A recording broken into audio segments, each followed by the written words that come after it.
साधु संगत जी बड़े प्यार और सत्कार से बोलिए जी। धन निरंकार जी, सतगुरु माता सुदीक्षा शविंदर हरदेव जी महाराज की जय।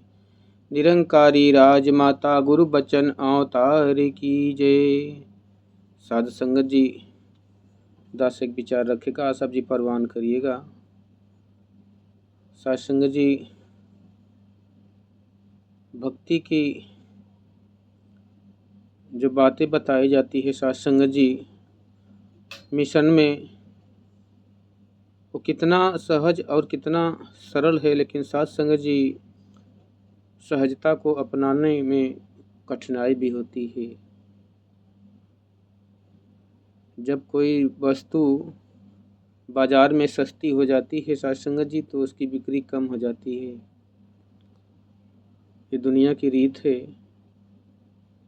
कोई भी वस्तु जब महंगी बिकती है, सीजन में अगर देख लें तो सब्जियां जो बिना सीजन के आती हैं 60 से 70 100 रुपये किलो भी बिकेगी, क्वालिटी भी अच्छी नहीं रहेगी, तो भी लोग खरीद कर अच्छा से लेके जाते हैं और बड़े चाव से बना के खाते हैं।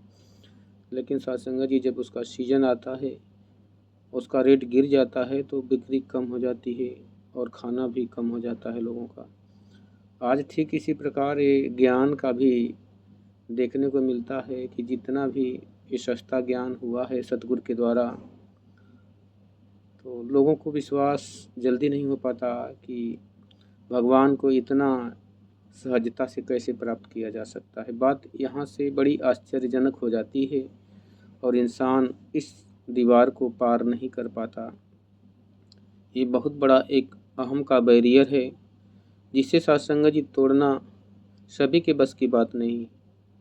जो प्रभु के प्यारे हैं, जो प्रभु को पाने के लिए तड़प है जिनके अंदर, वो किसी भी दीवार को तोड़ सकते हैं, किसी भी बंधन को तोड़ सकते हैं। लेकिन साध संगत जी, जो कुछ भी अंदर अभी किसी के जाति पात का, ऊंच नीच का या कुछ सांसारिक दिखावा का भी अगर थोड़ा बहुत भाव है साध संगत जी, तो वो इंसान इस दीवार को पार नहीं कर पाएंगे और ना ही प्रभु के दर्शन कर पाएंगे। साध संगत जी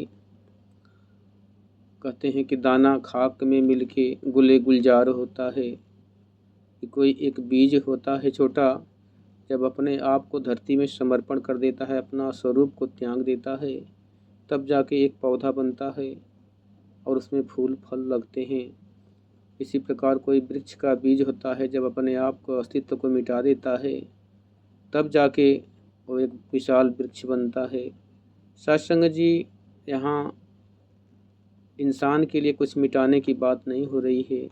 बात केवल सूक्ष्म अहंकार जो हम पाल रखे हैं, इसी को हमें ख़त्म करना होता है। सूक्ष्म अहंकार हमें, कोई जिसका अस्तित्व ही नहीं है, अगर ध्यान से देखें तो इसका कोई अस्तित्व नहीं है, फिर भी ये आगे बड़ा होके पहाड़ की तरह मार्ग रोक के खड़ा रहता है साध संगत जी। और ये किसी मनुष्य में ही नहीं, ये सभी जीवों में देखने को मिल सकता है, चाहे चर अचर, जलचर, थलचर, नभचर, पक्षियों में भी देखने को मिलता है साध संगत जी की मैं के आगे तू नहीं है। और जब तक साध संगत जी ये मैं खत्म नहीं होता, तू रह कर भी तू नहीं दिखता। साध संगत जी, ये परमात्मा तू का प्रतीक है कि जब इसी का दर्शन हो जाता है तो मैं खत्म हो जाता है और तू ही तू आता है कि तू निरंकार, तू सब जगह व्याप्त है। जल में है, थल में है, अग्नि में है, सूरज में है, चंद्रमा में है, गंगा में है, हर जगह तू ही तू नज़र आ रहा है। तो साध संगत जी, सदगुरु की बहुत असीम कृपा है कि इतनी सहजता इसलिए इन्होंने प्रदान किया है कि अगर साध संगत जी पहले की तरह इस ज्ञान को कठोर अगर कर दिया जाए, नियम में बांध दिया जाए, तो साध संगत जी इतने लोग इसका लाभ नहीं ले पाएंगे। क्योंकि पहले के भी ज़माने में जब ज्ञान बंधन में था, किसी खास को ही दिया जाता था कि पहले अपने मन को, तन को पवित्र करके आओ, तब ज्ञान मिलेगा। तो साध संगत जी गुरुद्वारों में, ऐसे आश्रमों में लोग सेवाएं करते थे, अपने आप को समर्पण कर देते थे, गुरु के न्यौछावर कर देते थे और कई सालों तक सेवा करते करते करते मन का जो भाव था जब एकदम गुरु के अधीन हो जाता था, तब जाके किसी किसी के ऊपर गुरु कृपा करते थे तो अपना ज्ञान खोलते थे। साध संगत जी, सभी के ऊपर नहीं खोलते थे, लेकिन आज सदगुरु ने सभी जीवात्माओं का भला करने के लिए कि ये जीवात्मा 84 लाख योनियों से जो तड़प है, जो मिलन की आस है परमात्मा से, ये सदियों से चली आ रही है बिछड़न, इस बिछड़न को समाप्त करने के लिए सदगुरु ने सारे बंधन को तोड़ के आज स्वयं सतगुरु रूप में आके खुद ही मिलने की कोशिश कर रहे हैं कि जगह जगह खुद चल के जाके संतों महापुरुषों को दर्शन दे के इस ज्ञान से माला माल कर रहे हैं। जो इनके ज्ञान में ढल गए साध संगत जी, वो मीरा की तरह खुश होकर गा रहे हैं कि पायो जी मैंने राम रतन धन पायो, और मौज मस्ती में अपना जीवन व्यतीत कर रहे हैं। लेकिन साध संगत जी, जिन्होंने अभी तक इनका दर्शन नहीं किए, साध संगत जी दुखों से घिरे हैं, कष्टों से घिरे हैं, माया से घिरे हैं। चारों तरफ से माया आक्रोश कर रही है, क्योंकि माया कहते हैं कि दुख की बेलरी गुरु अमृत की खान, शीश दिए जो गुर मिले तो भी सस्ता जाने। जो माया का कूप है ये बहुत भयंकर है, इसमें तमाम तरह के बड़े बड़े मगरमच्छ की तरह भयंकर दुख हैं, फिर भी इंसान इसके बाहर नहीं निकलना चाहता इस कूप से। इसे इस कुएं में ही वो दुख सहकर भी अच्छा लगता है, इस कुएं से बाहर नहीं निकल सकता।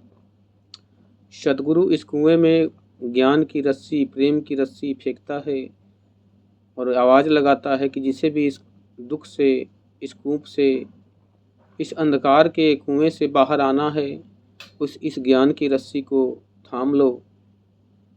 लेकिन साध संगत जी कहते हैं कि दुखों से भी प्यार हो जाता है लोगों को, जीना दुखों में आदत बन जाता है। कोई इंसान इस कूप से बाहर निकलना ही नहीं चाहता, लेकिन जब सतगुरु कृपा करते हैं, जिसके ऊपर परमात्मा की असीम कृपा होती है साध संगत जी, तब मन के भाव बदलते हैं तो इस कूप से, अंधकार से बाहर इंसान निकलता है।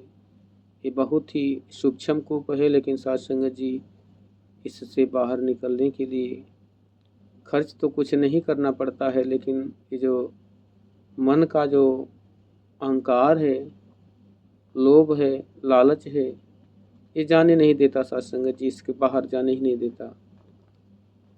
जबकि सब कुछ तो जैसे का तैसे ही रहता है, भाव बदलते हैं मन के।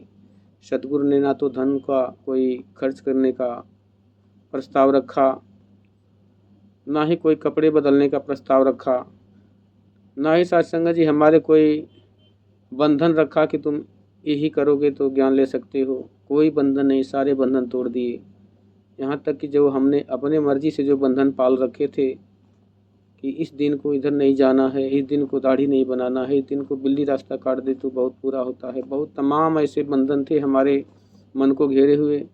उन बंधनों को भी सतगुरु ने एक क्षण में ही खत्म कर दिया।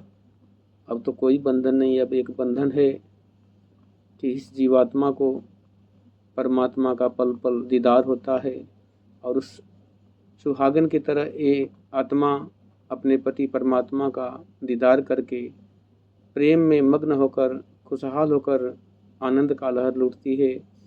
कि जो स्त्री कहते हैं कि अपने पति के संग होती है, उसकी मंगल रातें हैं। जो जिनके पति दूर होते हैं उनकी तो केवल याद की ही बातें हैं। कहते हैं कि जिनके पिया परदेश बसस रहे, लिख लिखी भेजत पाती, मोर पिया मोर अंग संग बसत हैं, देखत हूँ दिन राती। ये परमपिता परमात्मा जो जीवात्मा का पति है, ये आत्मा जब इसे देख लेती है मन के द्वारा, तो इसका पल पल शुक्राना करती है, पल पल इसके आनंद में जीती है। तो साध संगत जी, जिन्हें भी ये आनंद लेना है, सतगुरु माता सुदीक्षा शविंदर हरदेव जी के चरणों में जुड़कर इसका आनंद और परमपिता परमात्मा को प्राप्त कर सकते हैं। अपने जीवात्मा को इस भवसागर के कूप से, अंधकार के कूप से, 84 लाख योनियों के कूप से बाहर निकाल सकते हैं। साध संगत जी, ये बातें हो सकता है कि सुनने में कोई खास नहीं लग रही हो, लेकिन साथ संगत जी ये लोक और परलोक को संवारने वाली बातें हैं। जो इन बातों को गहराई से समझ लेते हैं, साथ संगत जी वो असीम और अनंत को पा लेते हैं। जो साथ संगत जी केवल बातों से बात बनती है, वो साथ संगत जी बातों बातों में उलझ के अपना जीवन को ख़त्म कर देते हैं, कीमती सांसों को बर्बाद कर देते हैं। तो कहते हैं सांसों की थमने से पहले कौन है तू जान ले, अय इंसान यही है मौका ईश्वर को पहचान ले। अच्छे काम को आज ही कर ले, कल पर हरगिज छोड़ नहीं, कहीं अवतार गुरु के दर से मुख को अपने मोड़ नहीं। ये अवसर बार बार नहीं मिलता। ये सांसें एक बार जो इस शरीर से चली गई, फिर दोबारा चांस मिलने वाला नहीं है। जब तक है सांसें तब तक इसका जानकारी हासिल कर लो, फिर तो ना जाने कौन से किश्ती में, कौन से सागर में ये नौका जा डूबेगी, पता ही नहीं। साथ संगत जी तो बहुत बहुत धन्यवाद। आप सभी के चरणों में जो भी बोलने के दौरान त्रुटियां हों, दास नादान बालक समझ के अपने आप को आपके चरणों में समर्पित करता है, क्षमा चाहता है। प्यार से कहिए धन्य निरंकार जी।